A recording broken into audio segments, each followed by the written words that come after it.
Hey guys, it's Jen. Welcome back to my channel and thank you so much for hanging out with me today and choosing this video out of all the beauty videos out there. I appreciate it so much. And if you're new to my channel, welcome. I hope you enjoyed this video and consider subscribing. So today we're gonna hop into some reviews of new hard candy products. I saw these on the Walmart website and I decided to just place an order online because I never know if my Walmart is gonna have the items in stock or not. And that was actually a really big mistake because everything came in completely shattered. All of the powder products that I ordered were just a huge mess. They basically put like one piece of bubble wrap in a giant box and everything was rattling around. As soon as I picked it up, I was like, oh no. So just word to the wise, if you want to order from walmart.com, I would probably choose the pickup in store option if you can, just because their packing job is not the best. So I ended up going back over there and they did have everything that I needed in stock, so I was able to exchange it all. So anyway, I haven't done a hard candy review in a while just because they've been so hit and miss for me lately, more misses than hits.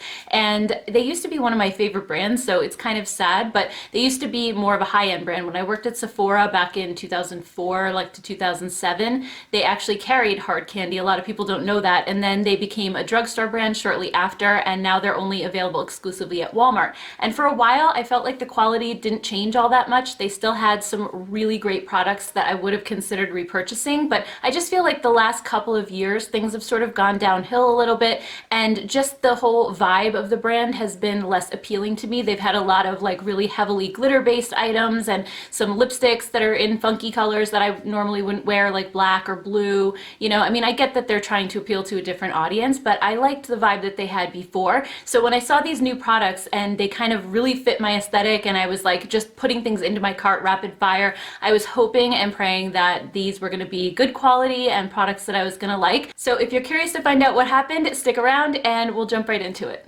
Alright, so let's start out first with this new smoothing primer balm. So this one, as soon as I saw it, it reminded me a lot of the one from e.l.f. and also the Tatcha primer balm or primer putty. I can't remember what that one's called. I know the e.l.f. one is called primer putty, but it looks very similar and it has very similar claims to it. It says that it's a creamy balm that transforms to a smoothing soft touch powder and it helps minimize pores and the appearance of fine lines. It also says that it helps to hydrate the skin, which I didn't really notice the e.l.f. one doing all that much. I felt like it did have that drier putty-like texture, but this one's actually very creamy. It went on so soft. It reminds me a little bit of the L'Oreal Studio Secrets primer that I like. It doesn't quite have that same like whipped moussey texture, but the consistency feels very similar as you're smoothing it on your skin. It feels very creamy and very hydrating, but at the same time has that pore filling property to it. So I actually really enjoyed using this, and I'll go ahead and show you a before and after photo of the pores on my cheeks just so you can see how well it fills those in. I thought it did a pretty decent job. It doesn't completely eliminate them, but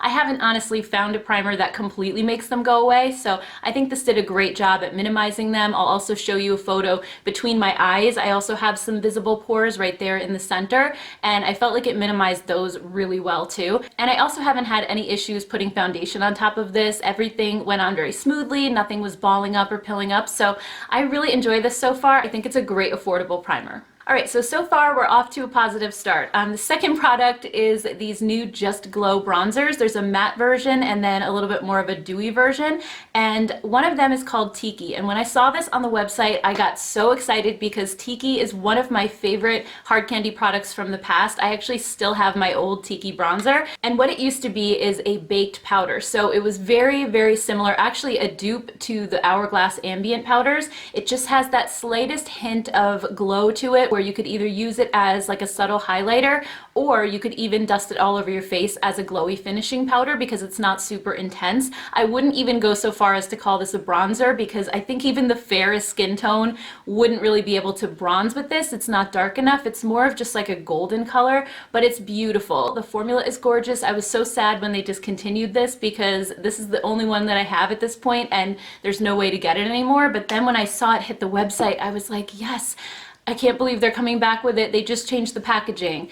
Well, unfortunately, that's not what happened. They actually changed the entire product. It's now just a regular pressed powder bronzer.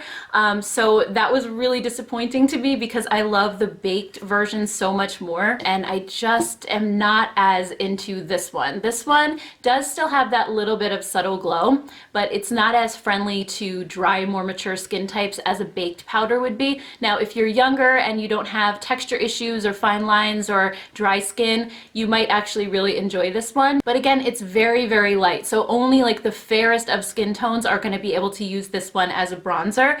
And then they did come out with another color, and this one is called Maui Matte.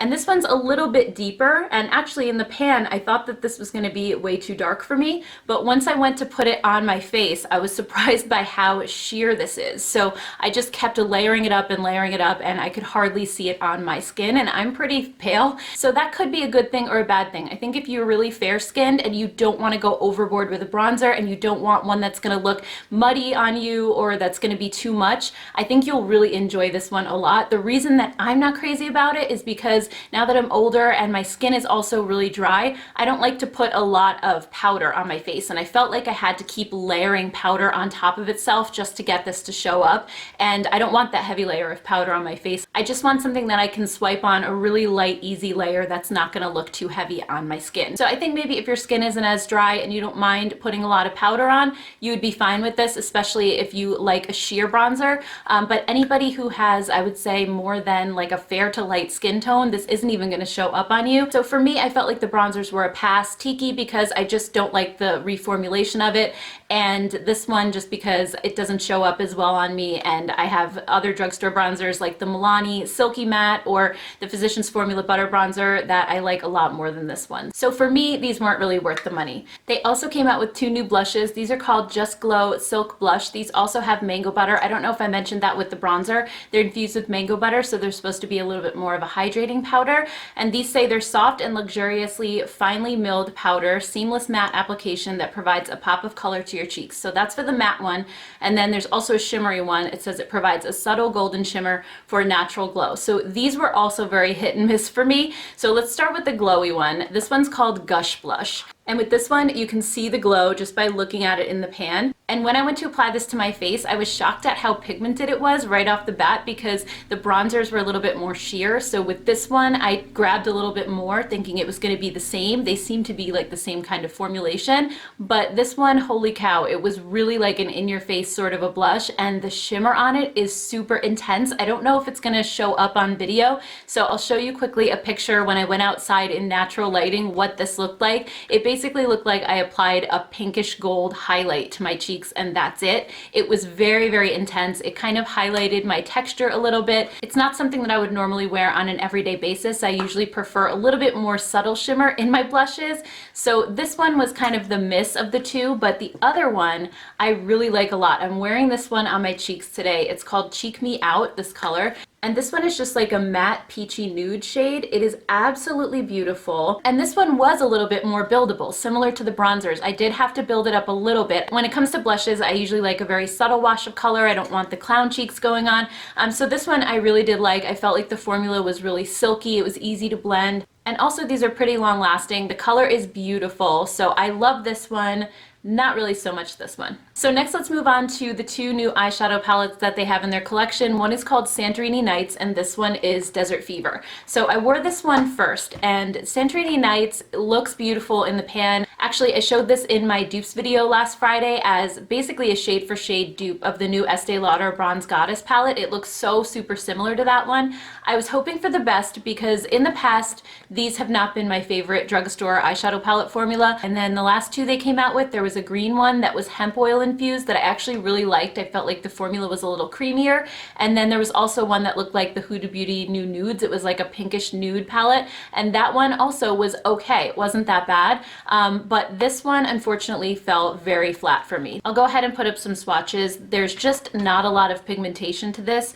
And the texture of the shadows is not my favorite thing either. The mattes feel velvety and soft, but they just don't have a lot of pigment to them. The shimmer shades actually feel a little bit like almost scratchy. They're not a soft, buttery shimmer shadow that I'm used to seeing from the drugstore now. So I was already disappointed when I went ahead and swatched this. And then it got worse when I tried to apply it to my eyes, because first I started out with like that deep navy blue shade that's in the palette. And when I tried to put that in my outer corner, I had to keep building it up and building it up because it was so sheer. It just never quite got up to what it actually looks like in the pan, no matter how many times I tried to build it. And also when when I went to try to blend it out, it really didn't blend that easily. It kind of stayed right where I put it. So I was really disappointed in that matte shade that I used. And then I went to top it with a silvery shimmer shade, and this one, again, it just didn't feel the best, but when I went to pat it on my eye, it actually showed up pretty well, but there was a lot of fallout because it's so crumbly. So I decided to actually wet the shadow with some MAC Fix Plus,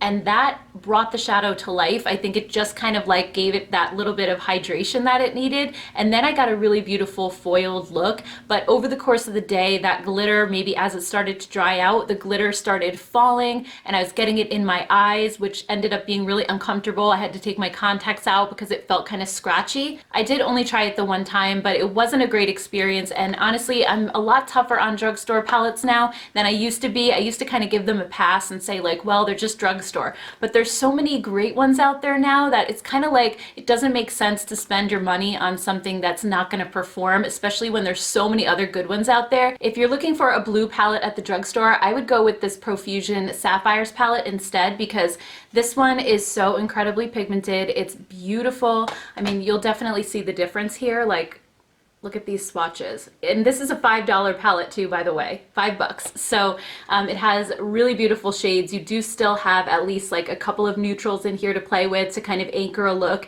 And then you have these gorgeous blues in here as well. So as far as like blue drugstore palettes go, I would definitely go with this one. Another option actually that just came out is from C Color. This isn't from the drugstore, you have to order it online, but this Blue Sky palette is also a really beautiful formula. C Color is an amazing drugstore brand. They're actually a dupe brand. So this one's a Jeffree Star dupe, but it's like $8. So I'll leave it linked down in the description box below in case you want to go check that out. And then the second palette that I got, Desert Fever, is also a really pretty palette overall. And this is actually the one that I'm wearing on my eyes today. And I think this one performed a little bit better than the other one. I feel like the other one maybe didn't work out so well because it's those like blue shadows are a little bit harder for brands to formulate sometimes. This one was a little bit better, but I still feel like it wasn't my favorite formula in the world. I had to use a lot of shadow just to get this look, and it wasn't like an effortless process. I felt like I had to keep building and packing things on. I used this shade right here as my crease color, and then I started out with this peachy shade on my lid. Then I kind of added a little bit of this one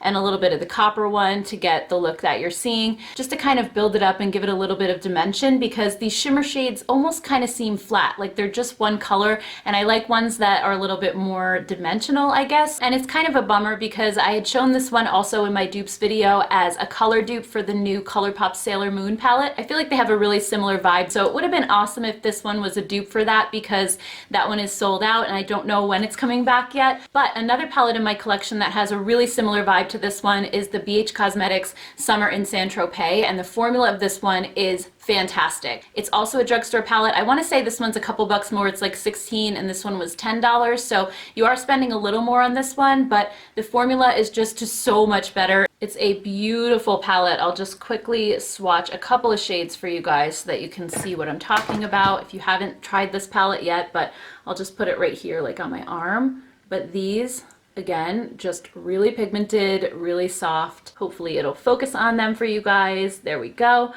So anyway, I would definitely just go for the BH Cosmetics one if you're into this color story, or wait for the new Sailor Moon one to come back if you're into that as well. All right, so then next up we have a new mascara. This one's called Dare to Extend Ultimate Lash Extension Mascara, and I have the box right here. It says that it uses Korean fiber technology to hug each lash for maximum length and 360-degree volume. Separating brush grabs each lash, evenly extending and adding volume from root to tip. It also says that it conditions with shea butter, and one thing that I thought was interesting is that it said easy removal with warm water. So right away that told me that this is a tubing formula. So I really love tubing mascaras because they are super easy to remove. They basically just create a little tube around each lash, and then when you add warm water to it at night when you're taking your makeup off, they just come off in these little tubes. So they don't smudge, they don't flake, they're really long lasting on the eyes, which is something that I love because I hate when my mascara smudges underneath my eyes, because half the time it happens when I'm out somewhere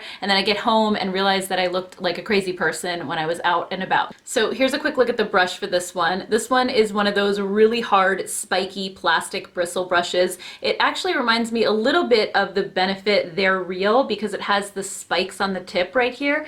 So very similar brush, and the formula I thought was very, very wet. So initially I got a few clumps, but because the brush is really spiky, it combs through the clumps really easily. And in the end, I was left with a really, really nice lash look. It gave me lots of volume, lots of length, and it did last all day on me, which was awesome. My one and only complaint about this mascara is when I went to take it off. It did do as it claimed and really removed very easily. The problem is, usually they come off in these little tubes that look like your eyelashes in the sink. It looks like your eyelashes are falling out, which is a little bit disconcerting at first if you're not used to tubing mascaras. But this one, instead of coming off in like longer tubes, it came off as like a bunch of little black specks everywhere.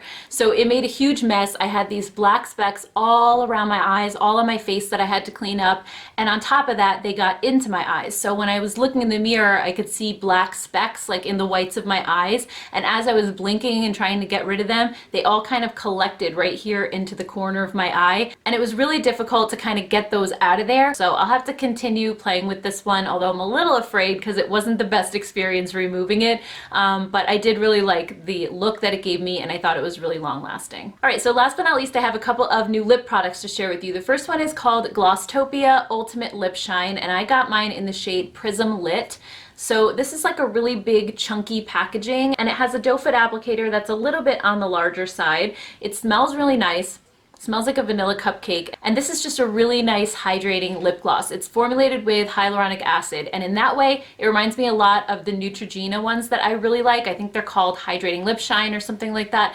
Those are amazing. They're one of my favorite drugstore lip glosses, and this one reminded me of those a lot because with the hyaluronic acid in the formula, it just hydrates your lips more than a traditional lip balm, so it almost like has a slightly smoothing effect, and it just makes your lips look really nice, and it also has a ton of shine to it. It's not the most long-lasting product in the world because lip glosses never are, but it's just one of those things I could see using if I'm just gonna run out and do some errands and I just want to put something hydrating on my lips that looks a little bit nicer. So this is just a really nice affordable lip gloss. And another lip product that I found are these All Matte Up Plus Nourishing Lip Crayons. I believe they had the All Matte Up lip crayons a while ago, but these are called All Matte Up Plus because they contain coconut and hemp oil. So they basically reformulated their All Matte Up crayons to have a little bit more nourishing ingredients in them, which I definitely appreciate. And I actually really like these too. They also have one that's just a clear one that's supposed to be a lip primer where you can either draw it on the outside of your lips to prevent feathering or just color in your lips with it to kind of add a little bit of smoothness and then pop one of these on top. I didn't get that one because I was already buying so many things, but I figured if I liked the formula of these, I might go back for it. So I'll show you quickly some swatches of what these look like on my lips. The first one is called Sticks and Stones, and it's kind of like a deeper mauve shade. It's really pretty. It's a little bit more on the cool tone side. And then the second one's called Pink Dress. This one's just a brighter pink with maybe almost like a hint of coral to it. It's really beautiful as well. I think it's going to be a really fun spring and summer color. It's just a little bit brighter. And while I don't feel like these are the most hydrating lip products in the world, I think they're a lot more comfortable to wear than a matte liquid lipstick that dries down all the way. They have more of a creamy feel with the oils that are in them. So if you like the look of matte lipstick but you have drier lips and you don't like those ones that dry down all the way, this might be something to try out. I felt like they were pretty long lasting as well. Again, not quite as long as the ones that dry down, but they have a little bit of a staining effect, so they stick around quite a while. And then the last lip product I have is the one that I'm wearing today, and this one is called the Syrup Kiss Lip Stain. So normally I'm not a fan of lip stains, like, you know, those ones that are a little bit more watery that end up really making your lips feel dry. This one's different, so I'll read the description off the website quickly. It says, non-sticky, cushioned, and packed with payoff, hard candy, syrup kiss, luscious formula will lock in color without drying out your lips. Created with rosehip oil, this kiss of color helps to nourish your lips as you wear it. So this reminds me a lot of the one from the Balm. The name is escaping me right now, but they came out with it last year, and I actually had those. I lost them. I don't know what happened to to them. They're in my room somewhere, otherwise I would show them to you. But this reminds me so much of those, where it goes on almost like a lip balm. It has a gel-like feel, so it's very cushiony, very comfortable. It has a little bit of shine. And then once the shine wears away after about an hour or so, or if you're eating or drinking, it'll wear away sooner. But once that goes away, you're just left with a really pretty stain that doesn't feel super dry like those watery ones. So I actually really enjoy this a lot. Now this color is called Makeout Mauve, but I don't feel like this is a true mauve color. It actually looks a lot more peachy than a traditional mauve would be, like that's more of a dusty or cooler tone pink. But even though it's not the color I thought it was going to be, I still really like it. I like the way that it looks, and I love how it feels throughout the day. So this one was also a hit for me. All right, guys, so that's about it. Just to round everything up really quick, I would say no to the palettes. Also, the bronzers were not my favorite, and the really glowy blush, not a fan of, but I did like the matte blush a lot. I actually liked all the lip products. I thought they were all really good. The smoothing primer balm I also thought was great.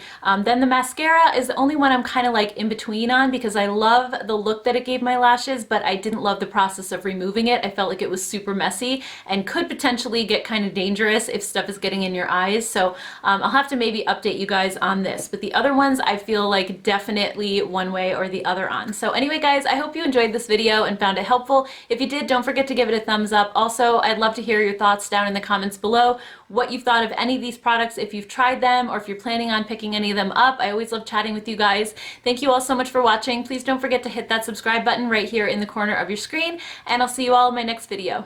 Bye, guys.